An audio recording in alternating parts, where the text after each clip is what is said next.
只是为避风头，从祭塔的。你倒有空关心别人。财富，在完成。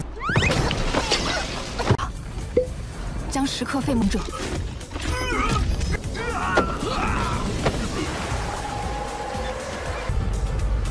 不好！可现在还是立即。血兽王，重建我，你也逃不掉！逼我在祭塔中引爆，是最强火神元景。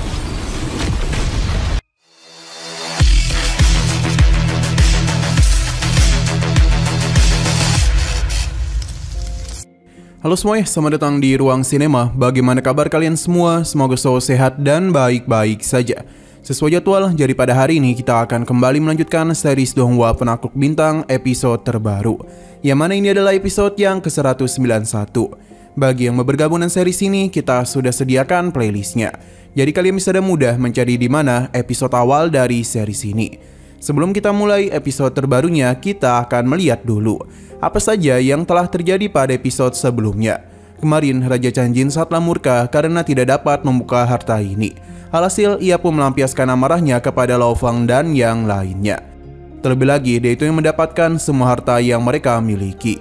Pertarungan pun sempat terjadi, yang mana di dalam pertarungan tersebut Changjin terlalu OP, bahkan hampir membuat Xiaohuan meninggoy. Tapi tiba-tiba saja Blackjack mengeluarkan sesuatu, di mana dia telah menggunakan sebuah harta yang mengurung Lao Fang dan Changjin. Serangan yang dia miliki terlalu mengerikan, bahkan harus memaksa Changjin meledakkan dirinya sendiri untuk menghabisi Blackjack. Sedangkan Lao Fang sendiri masih baik-baik saja karena menggunakan tubuh klon Mosa. Ia juga telah berhasil membawa seluruh harta yang ada di tempat tersebut, yang mengakibatkan Blackjack menjadi kesal dan memutuskan mengejarnya. Tapi dia itu malah dikejutkan oleh kemunculan sosok monster tanduk emas. Sekarang kita akan melanjutkan episode terbarunya. Di dalam dunia internalnya, Lao Fang telah berubah menjadi Sika, yang mana dengan begitulah dirinya baru dapat membuka peti yang terikat rantai. Sistem melakukan pemindaian kepada tubuh klon itu, yang mana berdasarkan pemeriksaan semua ini berhasil. Pada akhirnya peti ini pun telah terbuka juga, di mana di dalamnya terdapat 3 cincin. Bagi Babata, kini Lao Fang telah menjadi kaya raya, sebab di dalam cincin pertama terkumpul kekayaan kepala suku Yanjin dan para bawahannya. Cincin kedua berisikan palatan dan harta dewa suku Yanjin. Dengan harta peninggalan dari raja lainnya, maka total yang Lao Fang dapatkan adalah 560 miliar Huan Yuan. Ditambah pesawat ruang angkasa dari Civika, yang bisa ia jual dengan harga 6,1 miliar. Dengan kekayaan sebanyak itu, Lao Fang dapat membeli 100 kapal yang sama. Untuk cincin ketiganya adalah lengan pengunci poin. Ini ada harta dari suku Yanjin. Lao Fang penasaran dan segera mencobanya, yang mana ia langsung dapat merasakan kekuatan hukum yang besar. Alat ini mampu menjangkau area hingga 1 juta kilometer, yang menyebabkan semua kekuatan fluktuasi sepenuhnya terkunci. Bahkan hukum ruang juga dilarang. Hanya saja untuk menggunakan hal ini setidaknya membutuhkan energi yang besar. Dalam 1 menit saja energinya senilai 13 juta poin, setara dengan seluruh kekayaan seorang Marquis Immortal. Lao Fang hanya dapat menggunakannya di saat kritis saja, karena jika tidak ialah yang akan merugi. Lao Fang telah mendapatkan pesan dari Xiaohuan mengenai sesuatu yang mendesak. Alhasil dia pun segera pergi menemuinya. Sino berpindah ke kota Hongmeng, kini Lao Fang telah menyamar menjadi Yang.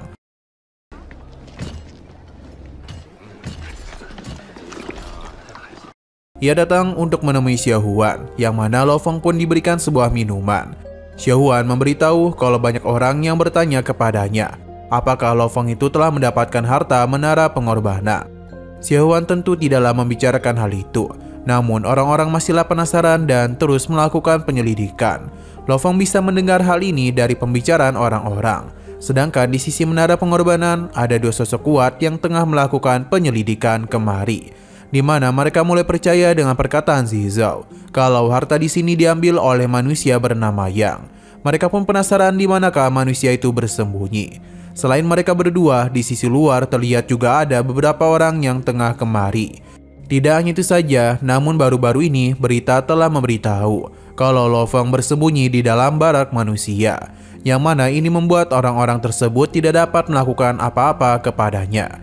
Mereka pun menganggap Yang adalah seorang pengecut. Sedangkan Lo Feng sendiri tidak terlalu peduli. Dia bertemu dengan Raja Tianzhen karena sudah berbagi informasi kepadanya mengenai apa saja yang terjadi di benua Yanjin. Sudah sewajarnya Tianzhen membantu Lo Feng karena mereka memiliki musuh yang sama dan juga berasal dari ras manusia. Tianzhen bahkan mempersilahkan Lo Feng untuk meminta bantuan kepadanya jika mengalami masalah yang serius. Lo Feng masihlah memilih untuk tetap di sini. Di dalam dunia internalnya, Lo Feng sudah tahu kalau semua ini adalah ulah dari Zizong. Untung saja ia tidak melibatkan Xing Huan. Babata tidak menduga Lo Feng malah memikirkan orang lain padahal dia tengah dalam bahaya. Jika Lo Feng terus seperti ini, maka para ras lainnya akan semakin mencurigainya dan meyakini kalau harta itu memang ada padanya. Tujuan Lo Feng kemari bukan untuk bersembunyi. Pasalnya dia mengubah harta yang baru saja dia dapatkan menjadi kekuatan. Karena dan begitulah ia baru dapat melindungi kekayaannya. Jadi dia itu akan menghabiskan beberapa uang dulu. Babata tidaklah mempermasalahkan hal itu dan menyerahkan kepada Lo Feng bagaimana cara dia untuk menghabiskannya. Lo Feng ternyata memang berniat seperti itu. Padahal Babata hanya bercanda saja. 只是为避风头，从记他的你倒有空关心别人。财富，在完成。 Xing berpindah ke Gunung Es yang mana Zizong telah bersembunyi di sana, yaitu saatlah kesal dengan trik licik Lo Feng. Ia juga tahu dirinya tengah bersembunyi, namun Lo Feng akan kehabisan waktu.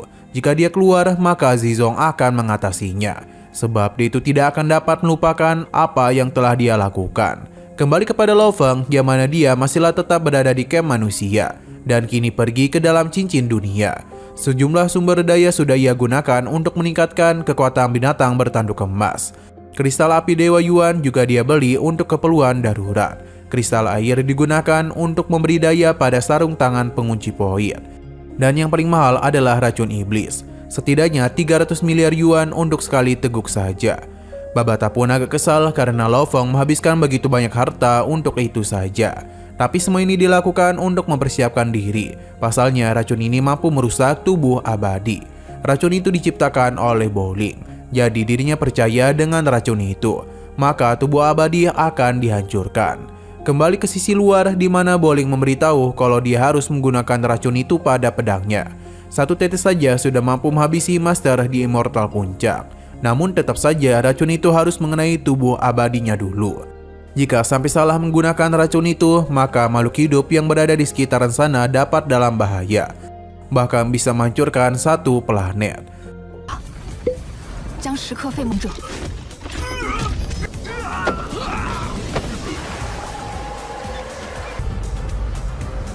Lo Feng berterima kasih kepadanya. Tapi rekan-rekannya juga sangatlah berterima kasih kepada Lo Feng karena telah memberikan beberapa hadiah kepada mereka. Setelah pertemuan itu, Babata memberitahu kalau setidaknya kini kekuatan Lo Feng tidak kalah hebat dari Ratu Serangga Zek yang berada di benua Yanji. Tapi Lo Feng tidaklah boleh berdiam diri lagi, karena sekarang adalah giliran mereka untuk melacak keberadaan dari Zizong. Sayang sekali mereka tidak mendapatkan petunjuk apapun dari ras manusia. Lo Feng tidaklah mempermasalahkan hal itu dan meminta Babata untuk mengeluarkan hadiah agar dapat melakukan pencarian kepada Zizong. Seketika saja sayembara pun dimulai dengan hadiah total 50 juta bagi siapapun yang pertama kali menemukan keberadaan dari Zizong. Mereka harus memberikan koordinat yang tepat kepadanya. Babata tidak menduga dengan hadiah yang Lo Feng berikan. Dia ternyata sengaja melakukan hal itu supaya orang-orang kuat meyakini kalau dirinya memang telah mendapatkan harta karun di pagoda pengorbanan. Lo Feng harus menunjukkan seluruh kekuatannya agar bisa menakuti semua orang kuat dari berbagai ras. Di camp ras asing terlihat kalau kedua orang kuat ini memberikan perlindungan kepada Zizong. Yusako memberitahu kalau ras manusia tengah melakukan pencarian kepadanya. Hadiahnya bahkan membuat Raja Binatang Darah tertarik, karena itu 2 kali lipat dari harga yang diberikan oleh Cipika. Zizong tidaklah takut, karena dengan bantuan mereka berdua tidak ada yang berani berbuat macam-macam kepadanya. Tapi tentu saja ada beberapa orang kuat yang tidak bisa mereka singgung, yang berada di Menara Bintang. Tempat itu diisi oleh sosok-sosok kuat dari berbagai ras. Sedangkan Ratu Lebah di benua Yanji tidaklah perlu mereka takuti. Yusako menanyakan kapan Zizong akan bertindak, yang ternyata dia itu tengah menunggu Lo Feng muncul, dan menganggap remeh dirinya.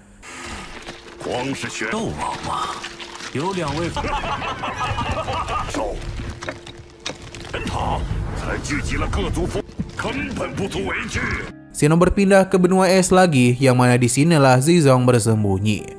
Sesaat kemudian Xinghuan datang membawa Lo Feng kemari, yang mana hal itu tentu disadari oleh Zizong. Kemungkinan permainan mereka akan dimulai. Xinghuan meminta Lo Feng untuk berhati-hati. Di saat dirinya pergi, Babata memberitahu kalau Zizong memang berada tak jauh dari sana.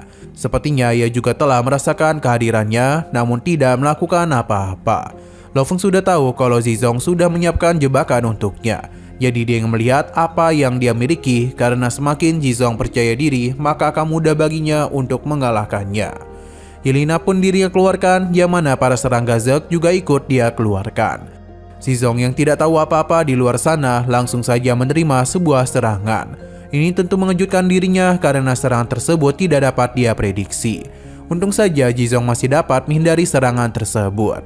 Sebenarnya ia tidak ingin bertarung dulu sampai menunggu kedatangan kedua rekannya. Namun karena semua sudah terjadi, maka Zizong pun meminta kedua rekannya untuk segera kemari agar bisa menjalankan rencana untuk mengerung Lo Feng. Mereka harus terus menekan Lo Feng dan jangan sampai membuat dia bernapas.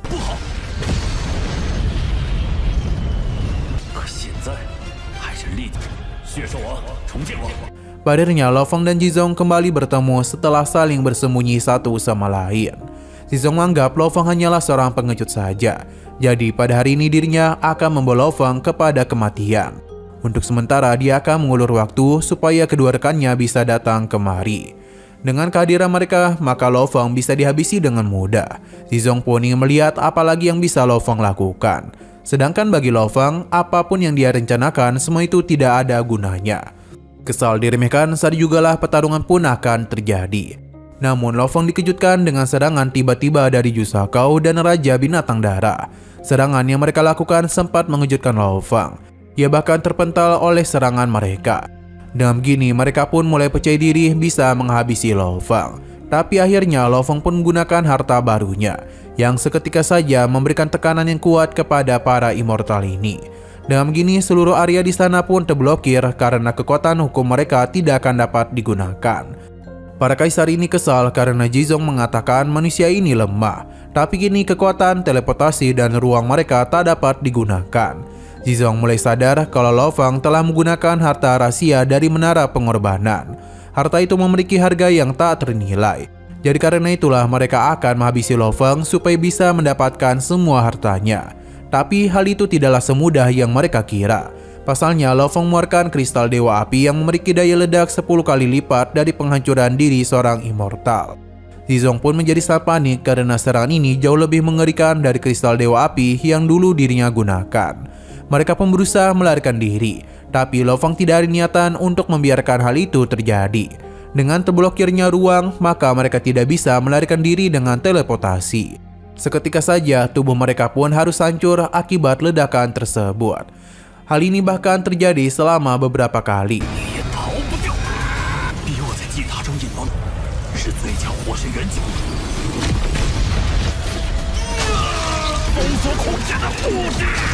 Namun semua itu hanya dapat melukai tubuh abadi mereka saja dan masih belum bisa menghabisi mereka sekaligus. Pasalnya sebagai mortal, tubuh mereka memang dapat hancur tapi bisa pulih dengan mudah. Ledakan tadi tidak main-main, bahkan mampu menciptakan lereng yang besar pada benua Yanji. Tapi Zizong masihlah selamat dan meyakini Lo Feng telah mati akibat ledakan tadi. Sayang sekali dia terlalu percaya diri. Lo Feng langsung saja melakukan penyerangan langsung kepadanya dengan teknik pedang itu. Ini pun telah berhasil melukai tubuh Zizong. Selain itu, ini bukanlah pedang biasa karena telah dirinya oleskan sebuah racun yang dapat menghabisi tubuh immortal dengan mudah. Zizong mencoba untuk memblokir racun itu, hanya saja waktunya tidaklah banyak karena setiap sel yang dirinya miliki sudah menyerap racun tersebut. Dan benar saja, pada akhirnya Zizong pun mati tanpa dapat memberikan perlawanan apapun. Hanya saja sebelum dia meninggal itu, dia telah mengirimkan sesuatu.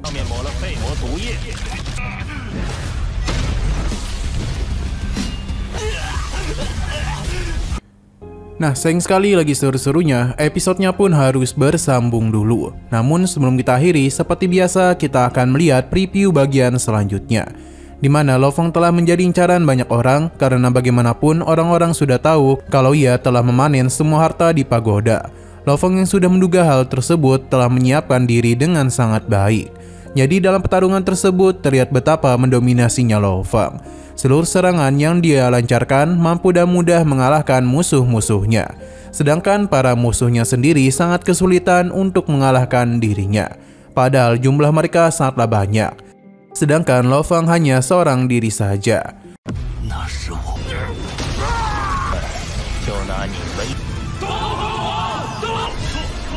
Oke, sekian dulu pada video kali ini. Untuk video selanjutnya akan segera hadir. Jadi bagi kalian yang ingin mengikuti series ini, langsung saja klik subscribe dan aktifkan loncengnya. Terima kasih yang sudah menonton video sampai habis. Jika kalian suka pada video ini, klik like dan share ke teman-teman kalian tentang channel ini. Dan ditunggu aja kelanjutannya. Oke, sampai jumpa di video selanjutnya.